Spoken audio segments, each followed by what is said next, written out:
ሰላም ሰላም ጤና ይስጥልን ውድ የጋት ሚዲያ ቤተሰቦች እንደያላችሁበት ሀገር የሰዓት አቆጣጠር እንደምን አላችሁ? እንደምን ቆያችሁኝ?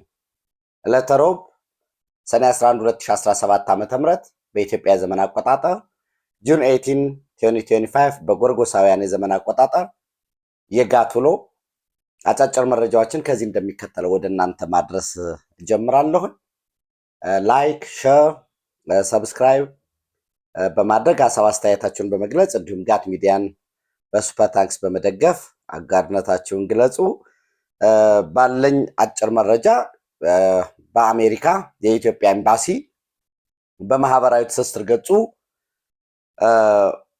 በአሜሪካ የኢትዮጵያ ፌዴራላዊ ዲሞክራሲያዊ ሪፐብሊክ ልዩ መልእክተኛ እና ባለሙሉ ስልጣን አምባሳደር ብናልፍ አንዱዓለም ከፕሬዚደንት ዶናልድ ትራምፕ ጋር በዋይት ሃውስ የመጀመሪያ ግንኙነት ማድረጋቸውን ገልጿል። አምባሳደር ብናልፍ በነጩ ቤተ መንግስት ሲደርሱ በኢትዮጵያና በአሜሪካ መካከል ያለውን የረጅም ጊዜ ግንኙነት የሚያንጸባርቅ ዲፕሎማሲያዊ አቀባበል እንደተደረገላቸው፣ ይህም በቀጣይ በኢትዮጵያና በአሜሪካ እንደ አጠቃላይ እንዲሁም በኤምባሲውና በአሜሪካ መንግስት መካከል ለሚደረጉ በርካታ ውይይቶች አቀባበሉ የላቀ ደማቅ አቀባበል መደረጉ የሁለቱን ሀገራት የቀደመ ግንኙነት የሚመጥን መሆኑ ለሚደረጉ በርካታ ውይይቶች መጠናከር ትልቅ አስተዋጽኦ እንደሚኖረው፣ በኢትዮጵያና በአሜሪካ መካከል ያለው ግንኙነት እንግዲህ ታሪክ ያነበባችሁ ሰዎች እንደምታውቁት በአፄ ምኒልክ ዘመነ መንግስት የጀመረ ኤምባሲውን በዋናነት በኢትዮጵያና በአሜሪካ መካከል የሚደረጉ ኤምባሲ አልነበረም፣ ቆንስል ነው ሲጀመር። ዓላማውም በአሜሪካና በኢትዮጵያ መካከል የሚደረጉ የንግድ ግንኙነቶችን ለማቀላጠፍ የተከፈተ ነበር። በኋላ ነው እንግዲህ በሂደት ምዕራባውያን አሜሪካ እየበለጸገች እኛ ደግሞ በውስጥ ጉዳያችን ያለብንን ጥበብ እውቀቱ አጥተን አንድነት ተስኖን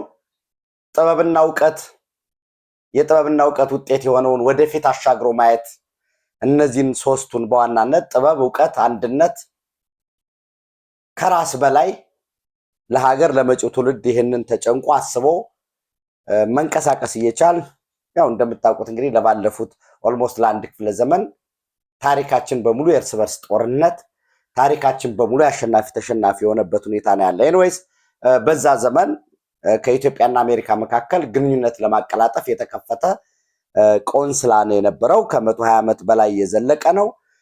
ያም ብቻም አይደለም። ዛሬም ድረስ ኢትዮጵያና አሜሪካ በጋራ ተባብረው የሚሰሩባቸው ሁኔታዎች አሉ። በተለይ የጸረ ሽብር የካውንተር ቴሮሪዝም ፓክቱ ወይም የካውንተር ቴሮሪዝም አግሪመንት፣ በዚህ አፍሪካ ውስጥ ኢትዮጵያ ዋነኛ አጋር ነች ለአሜሪካ። አልሸባብን በመፋለም ድንበር ተሻጋሪ ወንጀለኞችን በመከላከል ለዓለም ሰላም በሩዋንዳ፣ በኮንጎ አስቀድሞም ደግሞ በንጉሱ ዘመን ኢትዮጵያ የአሜሪካ አጋር ሆና በኮሪያ የዘመተችበት፣ ዛሬም የኢትዮጵያ ሰራዊት በዳርፉር፣ በአብዬ፣ በሶማሊያ እንዲሁም በዓለም በጸጥታው ምክር ቤትም ሳይቀር ተለዋጭ አባልም እየሆነች ኢትዮጵያ ለምስራቅ አፍሪካ ለቀይ ባህር ቀጠና ሰላም መረጋጋት ከፍተኛ የሆነ የራሷ ድርሻ ያላት ሁኔታ ነው ያለው። እንግዲህ ባራክ ኦባማ ኢትዮጵያን በጎበኘበት ወቅት የምታስታውሱ ከነበረ አልሸባብን ለመፋለም የአሜሪካ ማሪን ኮማንዶ ወይም የአሜሪካ ስፔሻል ፎርስ ወደ ቀጠናው አንልክም፣ የኢትዮጵያ ልጆች ጠንካሮች ናቸው የሚል ምስክርነት የሰጠበት በታሪክ ፊት የተመዘገበ ዛሬ ማንም ሰው አክሰስ ሊያደርገው የሚችል መረጃ ነው ያለው። ስለዚህ በጸረ ሽብሩ በፖለቲካል ፓርትነር ኢትዮጵያ እንግዲህ ከኒውዮርክ ከጄኔቫ በመቀጠል የአፍሪካ ወይም የዓለም የፖለቲካ መግቢያ ነው። አፍሪካ ከተባለ የአፍሪካ ፖለቲካ የሚዘወረው ኢትዮጵያ ውስጥ ነው። ኢጋድ ብንል የቀጠናው ጽህፈት ቤቱ መቀመጫው ጅቡቲ ይሁን እንጂ ሜጀር የሆኑ አክቲቪቲዎች የሚከናወኑት አዲስ አበባ ነው። የአፍሪካ ህብረት የአፍሪካ ኢኮኖሚክ ኮሚሽን፣ ሌሎችም በኢኮኖሚ በፖለቲካ ተፎካካሪ ተገዳዳሪ የሆነ ሁሉ ወይ አስፓይሬሽን ያለ ሁሉ አዲስ አበባ ወኪል፣ አዲስ አበባ ኤምባሲ፣ አዲስ አበባ ቢሮ የሌለው የለም። ነገር ግን በቅርቡ የተለያዩ የመገናኛ ብዙሃን አስቀድማ አሜሪካ ወደ 12 ሀገራት ላይ የቪዛ መስጠት አቁማ ነበር። የምታስታውሱት ነው፣ ኤርትራን ጨምሮ ማለት ነው። በነገራችን ላይ የተባበሩት መንግስታት ድርጅት ኤርትራ የሰብአዊ መብት ጥሰቷን አጠናክራ ቀጥላለች የሚል ሪፖርት አውጥቷል። ማስቆም አለበት፣ የዓለም ህዝብ ኃላፊነት አለበት። የኤርትራ አምባገነን መንግስት በዜጎች ላይ የሚፈጽመውን የተወሳሰበ ድብቅ የሆነ የሰብአዊ መብት ጥሰት ማስቆም አለበት የሚል ወቀሳ ክስ አቅርቧል። ኤኒዌይስ ኤርትራን ጨምሮ ቻድን፣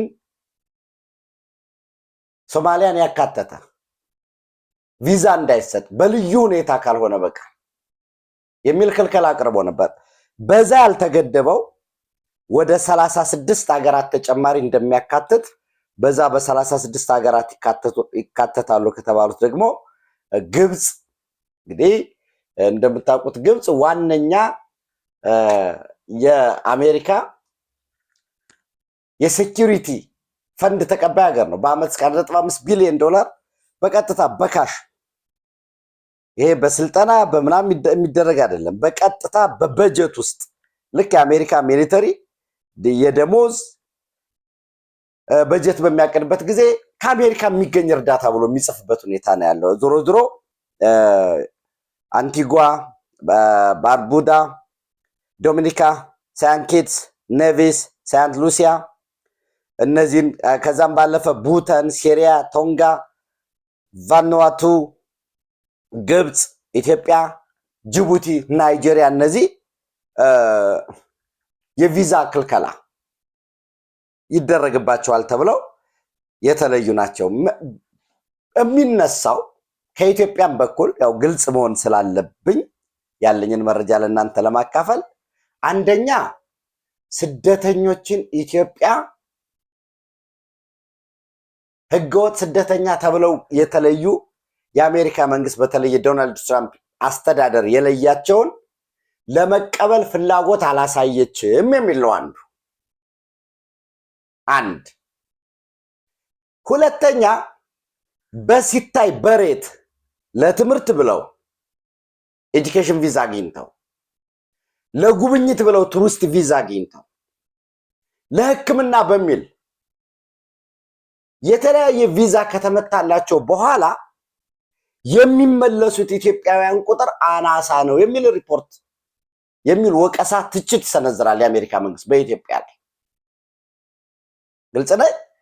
አንድ የኢትዮጵያ መንግስት ህገወጥ ተብለው የተለዩ በአሜሪካ የሚኖሩ የኢትዮጵያ ዜጎች ለመቀበል ዳተኝነት አሳይቷል፣ ፍላጎት የለውም ከኛ ጋር የመተባበር የሚል ነው። አንድ በሉ ደግመዋል። ሁለት በተለያየ ቪዛ በትምህርት በቱሪዝም የቱሪስት ቪዛ የኤጁኬሽን የትምህርት ስኮላርሽፕ ቪዛ ኮንፈረንስ በተለያየ ቪዛ አግኝተው ከሄዱ በኋላ ወደ ኢትዮጵያ የመመለስ በዳታ ሲታይ በጣም የኢትዮጵያን ከፍ ያለ ነው።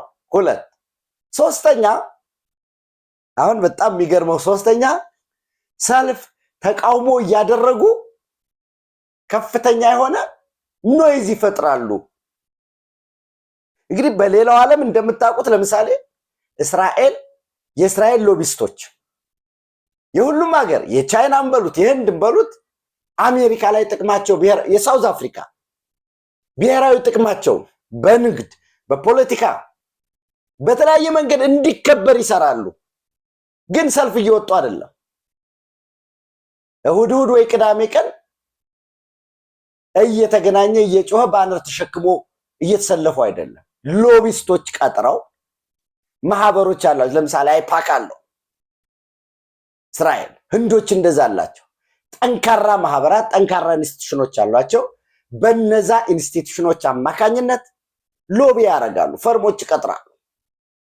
የኛስ አንደኛ ኢትዮጵያ ላይ ማዕቀብ ይጣልልኝ ብሎ ነው ሰልፍ የሚወጣው። የለም በዓለም ላይ ኢትዮጵያ ላይ ማዕቀብ ይጣል፣ ህንድ ላይ ማዕቀብ ይጣል፣ ቻይና ላይ ማዕቀብ ይጣል፣ ኤርትራ ላይ ማዕቀብ ይጣል ተብሎ አይወጣ ወጣውም ማያውቁም የለም። በሰልፍ ደረጃ ሁለት የኛ ሀገር ተቃዋሚ ነኝ የሚለው እዛ ሂዶ ሰልፍ ተሰልፎ ቪዲዮ ተቀርጾ ለዜግነት ለማመልከቻ የሚያስገባው ይፈልገዋል። እና እነዚህ ተጠቅሰው በጣም ሰልፍ የሚወጡ የሚረብሹ ጆስ ኖይዝ ነው የሚሉት እነሱ። በዚህ ምክንያት የኢትዮጵያ መንግስት ፍላጎት የለውም የሚል ነው። እንግዲህ የኢትዮጵያ መንግስት በአጭር ጊዜ የቀረቡለትን ጥያቄዎች ካላሟላ አንዳንዶቹ 3 ወር ነው የሚያወጡ ሪፖርቶች አሉ። አንዳንዶቹ ደግሞ የለም 3 ወር ሳይሆን እስከ 6 ወር ሊቆይ ይችላል የሚል የተቀመጠ አለ። ዝሮ ዝሮ አስቀድሜ እንዳልኳችሁ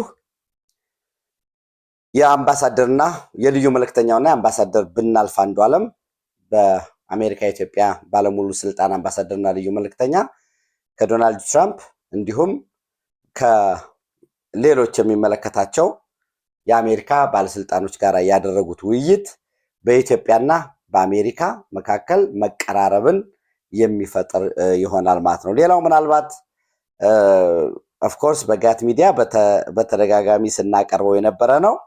ኢትዮጵያ $10 ቢሊዮን ወጪ በማድረግ 4 የፍጥነት መንገዶችን ልትገነባ መሆኑን ያው በስፋት ሪፖርቶች ወጥተዋል። የመንግስት ሪፖርቶች ናቸው። ከ2000 ኪሎ ሜትር በላይ ርዝመት ያላቸው የፍጥነት መንገዶች አዲስ አበባን ዋና ከተማዋን ከክልሎችና ከዓለም አቀፍ ድንበሮች የሚያገናኙ ነው የሚሆኑት። የመጀመሪያው እንግዲህ አንደኛው ከአዲስ አበባ ደብረ ብርሃን፣ ኮምቦልቻ፣ ደሴ የሚደርስ ነው። ከአዲስ አበባ ደብረ ብርሃን፣ ኮምቦልቻ፣ ሚሌ በዛ ጭፍራ ወደ ሰመራ እስከ አሰብ ድረስ የሚዘረጋ ክፍል 2 ይኖረዋል ማለት ነው። ርዝመቱ አሁን ያለው የመጀመሪያ አዲስ አበባ ደብረ ብርሃን፣ ኮምቦልቻ፣ ደሴ 352.2 ኪሎ ሜትር ነው። በጀት የሚጠይቀው በጀት $2.3 ቢሊዮን ነው የሚጠይቀው። ሁለተኛው ከአዲስ አበባ ወልቂጤ ጅማ የሚዘልቅ ማለት ነው። ወደ 345.5 ኪሎ ሜትር በጀት $2.3 ቢሊዮን ይጠይቃል። ሶስተኛ አዲስ አበባ ፍቼ ሰላሌ ገብረ ጉራቻ አድርጎ በአባይ በረሃ ደብረ ማርቆስ የሚደርስ ነው። ሌላው አሁን በክፍል 2 ይሄ ሲጠናቀቅ ከደብረ ማርቆስ ደስት፣ አማኑኤል፣ ደንበጫ፣ ፍኖተ ሰላም፣ ቡሬ እያደረገ ባህር ዳር የሚገባለ። በተመሳሳይ በአዋጭነት ደረጃ የተያዙ ሌሎችም ግንባታዎች አሉ ማለት ነው። ለምሳሌ ወደ ከሻሸመኔ ወደ አርባ ምንጭ ጥናት እየተካሄደበት ያለ ኤክስፕረስ አለ። ከሻሸመኔ በፊት የተወሰነ ሞጆ ድረስ ከሞጆ ወደ ሻሸመኔ የሚዘረጋ ማለት ነው። ለመንገዱ ግንባታ የሚያስፈልገው $10 ቢሊዮን በምንጭ ደረጃ የፋይናንስ ምንጭ ተብሎ የተለየው አንደኛ መንግስት በቀጥታ የሚመድበው ነው። ሁለተኛ የመንግስትና የግል አጋርነት የፐብሊክ ፕራይቬት ፓርትነርሺፕ ፒፒፒ የምንለው ማለት ነው። በሶስተኛ ደግሞ በዓለም አቀፍ በሚወጣ ጨረታ የሚሰጥ ያው የብድርን ጨምሮ በዓለም አቀፍ የጨረታ ውድድር የሚሸፈን ነው የሚሆነው። የአዲስ አበባ አምቦ መንገድን አዋጭነት ስቲል እየተካሄደ ነው። ከአዲስ አበባ አምቦ ቀጥታ የሚዘረጋ የፍጥነት መንገድ ለመገንባት እነዚህ የፍጥነት መንገዶች የስራ ዕድልን ይፈጥራሉ፣ ሞቢሊቲን ከዛም ባለፈ ደግሞ ከዋና ከተማው ወደ ክልል ከተሞች የሚደረጉን ፍጥነትን ያመጣል። በእነዚህ በግራና በቀኝ ያሉትን ከተሞችንም በተጨማሪነት እድገትን ይፈጥራል። እነዚህ የፍጥነት መንገዶች በቀጣይም በትውልድ ደረጃ የሚሰሩ ባቡሮች፣ ፈጣን ባቡሮች፣ የአየር መንገድ መዳረሻዎች፣ ኤርፖርቶች በሙሉ ኢትዮጵያን ወደ ላቀ ከፍ ወዳለ ደረጃ ለማድረስ ተስፋ የተጣለባቸው ነው ተስፋ የሚጣልባቸው ናቸው። እውነትም ኢትዮጵያ ተስፋ አላት። አስቀድሜ በመግቢያ እንዳልኳችሁ እውቀትን መሰረት ያደረገ ስለ ነገ መጨነቅ፣ ትንበያ፣ ከራስ በላይ አርቆ ማሰብ፣ ይሄ ፋሪካል ሰልፍ ኢንተረስት፣ እኔ ከጎደለብኝ፣ እኔ ካላገኘሁ፣ እኔ ካልመራሁ፣ እኔ ወጡን ካልወጠወጥኩት፣ እኔ ካላቦካሁኝ፣ እኔ ካልፈረምኩኝ አገሬ ትፍረስ ብሎ በባንዳነት ወይንም የራስን ቂምን የራስን ተገፍቻለሁ የሚለውን አገሩ አካታች መሆን መቻል አለበት። ነገር ግን በመለላክም በራስ ቁጭትም በማናህሎኝነት እንዲሁም እኔ ከሞትኩ ሰርዶ አይብቀል በሚል የፋሪካል ሰልፍ ኢንተረስት እንደ እንስሳዋ ከዛ መውጣት መቻል አለብን። ሌሎች ደግሞ እንዲህ ቢደረግ በአዋጭነቱ ዲስተንሱን የሚቀንስ የሚል ሀሳብ ማቅረብ አስፈላጊ ነው ወይ እንደዛ ብዬ አምናለሁኝ በግሌ። ሌላው እንግዲህ ይሄንን ካልኩኝ በወቅታዊ ሁኔታ እንግዲህ ዛሬ 6ኛ ቀኑን ይዟል። እንደምታዩት የእስራኤል ኢራን ግጭት አንዳንድ ወዳጆቼ ጦርነት ነው መባል ያለበት የሚሉ አሉ። እንግዲህ ጦርነት በራሱ ምን ማለት ነው? አዋጅ አላወጁም። አዋጅ በታወጀበት ጊዜ ጦርነት ሁለቱም አውጀናል በሚሉበት ጊዜ እንግዲህ ጦርነት ይባላል። እስከዛ ድረስ እስራኤል ኢራን ኮንፍሊክት ነው እየተባለ ያለው። እንደምታዩት ወይም እንደምትከታተሉት የአሜሪካ ፕሬዚዳንት ዶናልድ ትራምፕ ኢራን ያለምንም ቅድመ ሁኔታ እጅ ትስጥ አንኮንዲሽናል አብሶሉት ሰረንደር ሲሉ አውጥተዋል። ምን ማለት ነው?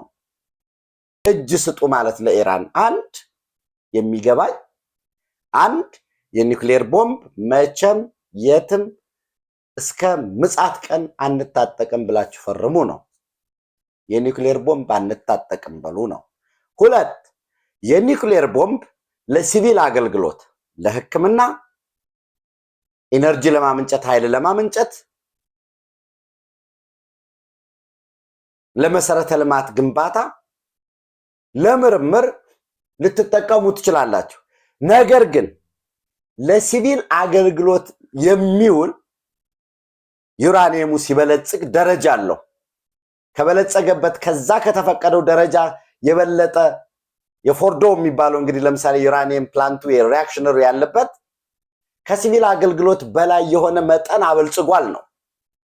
ኤኒዌይስ ለሲቪል አገልግሎት መጠቀም ትችላላችሁ። ነገር ግን አበልጽገው ከሚሸጡ ሀገራት መግዛት እንጂ እናንተ ማበልጽግ አትችሉም ነው። ራስህ የምታበልጽገው ከሆነ የሆነ ቀን ኤዘር ሴክሬትሊ ወይንም በተለያየ መንገድ አበልጽገህ ቦምቡን ልትታጠቅ ስለምትችል አንድ ኒውክሌር አንታጠቅም ብላችሁ ፈርሙ። ሁለት ኒውክሌር የማበልጸግ ስራውን እርግፍ አድርጋችሁ ተውት። ከሌሎች ለምሳሌ ኒውክሌር አበልጽገው ፈረንሳይ ይሸጣሉ፣ እንግሊዞችም ይሸጣሉ የበለጸገ ኒውክሌር፣ ራሽያ ይሸጣል ለምሳሌ። አሜሪካም በአብዛኛው የሚሸጥ ሀገር አይደለም፣ ነገር ግን ያቀርባል። ከነዚህ እንገዛለን በሉ የሚል ነው። ሁለተኛ የት ነው? ያም ለኃይል ማመንጫም ይሁን የምትጠቀሙበትን ቦታ ወስኑ የሚል ነው። አሁን ያላችሁን ያበለጸጋችሁትን ዩራኒየም በዓለም አቀፉ የአቶሚክ ኤነርጂ ኤጀንሲ በኩል አስረክቡ የሚል ነው። ለዚህ ተብለው የተለዩ የመሰረተ ልማቶችን ዝጉ፣ አውድሙ የሚል ነው እና የመጨረሻው እንግዲህ ለእስራኤል እውቅና አልሰጡም ኢራኖች። የመጀመሪያ በነገራችን ላይ የቀደመው ከእስላማዊ ሪፐብሊክ ኢራን ከመመስረቱ በፊት ኢስላሚክ ስቴት ከመመስረቱ በፊት ቅድሚያ እስራኤል ስትመሰረት እንደ ሀገር እውቅና የሰጡ የኢራን ንጉሳዊ መንግስት ነው የነበረው። ያንን ሪኮግኒሽን መልሰን እስራኤል እንደ ሀገር እናውቃታለን በልነው ተቀበሉ ነው። ቀጥሎ ደግሞ የዲፕሎማሲያዊ ግንኙነት እንግዲህ ወይ አብርሃም አኮርድን በዛ ውስጥ ትፈርማላችሁ የሚል ይመጣል ማለት ነው። ስለዚህ አሁን ያለው ያለምንም ቅድመ ሁኔታ እጅ ስጡ የሚል ከዶናልድ ትራምፕ ከአሜሪካ በኩል የሚነሳለ። ትናንትም የአሜሪካ ብሔራዊ የደህንነት ካውንስል ዩኤስ ናሽናል ሴኩሪቲ ካውንስል ተሰብስቦ ነበር። እንግዲህ መረጃዎች አንዳንዶች ዝም ብሎ ተቆራርጦ የሚወጡት ያለ ግንዛቤ በተለያየ ቦታ ያሉ ከፍተኛ የጦር መርከቦች ወደ መካከለኛው ምስራቅ እያመሩ ነው፣ እያቀኑ ነው፣ የደረሱ አሉ። በተለይ ከሳውዝ ኢስት ቻይና በፊሊፒንስ በታይዋን እና ቻይና አካባቢ ያለው ማለት ነው። እነዚህ ከፍተኛ የጦር ጀት ተሸካሚ መነሻም ማረፊያም ያላቸው ልዩ የሆነ መሬት የሚበሱ ቦምቦችን በተለይ እንግዲህ ፎርዶ የሚደበደበው ያለ አሜሪካ ትብብር ተራራ ውስጥ የተገነባው የፎርዶ የኒውክሌር ጣቢያ መገንባት ማፍረስ አምሶሪ ከባድ ነው የሚል ነገር የቀረባለ። ከዛ ባለፈ ስቲል ፈረንሳይን ጨምሮ አንዳንድ ሀገራት ቻይና ተደራደሩ የሚል አለ። ለመጀመሪያ ጊዜ ኢራን ዛሬ ጠዋት አካባቢ 12 ሰዓት በኢትዮጵያ ማለት ነው 12 ሰዓት አካባቢ የሃይፐርሶኒክ ፍጡነ ድምፅ የሆነ 5 እጥፍ ከድምፅ የሚምዘገዘገውን በአየር ላይም የራሱን የሆነ አቅጣጫ የሚቀይር በሃይፐርሶኒክ ሚሳኤል ጥቃት መፈጸሟል። እንዲሁም በተመሳሳይ እስራኤል ጀቶችን በመጠቀም ፒሩዚ፣ ሳብላን እና ሳይድ የሚባሉ አካባቢዎች ላይ የወታደራዊ መሰረተ ልማቶች ናቸው ተብለው የተለዩ ቦታዎች ጥቃት መፈጸማቸውን እየተጠቀሰ ነው። ኢራንም በበኩሏ ፋታህ አንድ የሚባለውን እስከዛሬ ያልተጠቀምኩበትን ክሩዝ ሚሳኤል እጠቀማለሁኝ፣ ሃይፐርሶኒክ ሚሳኤል እጠቀማለሁ እና ተዘጋጁ ከቴልአቪቭ አካባቢ ውጡ የሚል ቅስቀሳዎች ምንድን ነው ሳይኮሎጂካል ዋርፌርም ያ ሳይኮሎጂካል ዋርፌሩ ግን በተወሰነ መልኩ ዝም ብሎ ተራ ፕሮፓጋንዳም ሳይሆን ማሳያዎች የተጨመሩበት ሁኔታ አለ ማለት ነው። እነዚህ ናቸው እስካሁን ያሉ በአሜሪካ እስራኤል ኢራን ላይ ያለው። ምናልባት አንድ አሁን የሚታየው የኪም ጆንጉን ለኢራን ድጋፍ እሰጣለሁኝ እንደግፋለን፣ የሰሜን ኮሪያ መከላከያ በከፍተኛ ደረጃ ተጠንቀቅ ወይንም በሃይ አለርት እንዲሆን አዝዟል የሚሉ ሪፖርቶች እየወጡ ነው። እነዚህ ሪፖርቶች ምን ያህል ናቸው? የሰሜን ኮሪያ ድጋፍ እስከየት ይዘልቃል የሚለውን ማየት ያስፈልጋል። ቱርክ አንዳንድ ሚዲያዎች ቀጣይ ከኢራን በመቀጠል እስራኤል ጥቃት ልታደርስባት የምትችል ቱርክን ነው የሚል ዘገባ እያወጡ ነው። በተለይ ይሄ ቻናል 13 የሚባለው ነገር ግን ከ3 ቀን በፊት ረሲፕ ታይፕ ኤርዶጋን የቱርክ ፕሬዚዳንት ቱርክ በማንም የማትደፈር ጠንካራ ሀገር ነች፣ ሃይፐርሶኒክ ሚሳይልን ጨምሮ የተለያዩ ቴክኖሎጂ የተለያዩ የሚሊተሪ ትጥቆችን እያመረትን ሰራዊታችንን ማስታጠቅ የሰራዊታችንን አቅም ማጎልበት እንቀጥላለን የሚል ንግግር አድርገዋል። እሱን ያዳመጣችሁ ይመስለኛል። አብራችሁ ስላላችሁ አብራችሁ ስለምትሆኑ እጅግ በጣም አድርጌ አመሰግናለሁ። ተጨማሪ መረጃዎችን በጋት ዕለታዊ ምሽት ወደ እናንተ የማደርስ ይሆናል። ቴንክ ዩ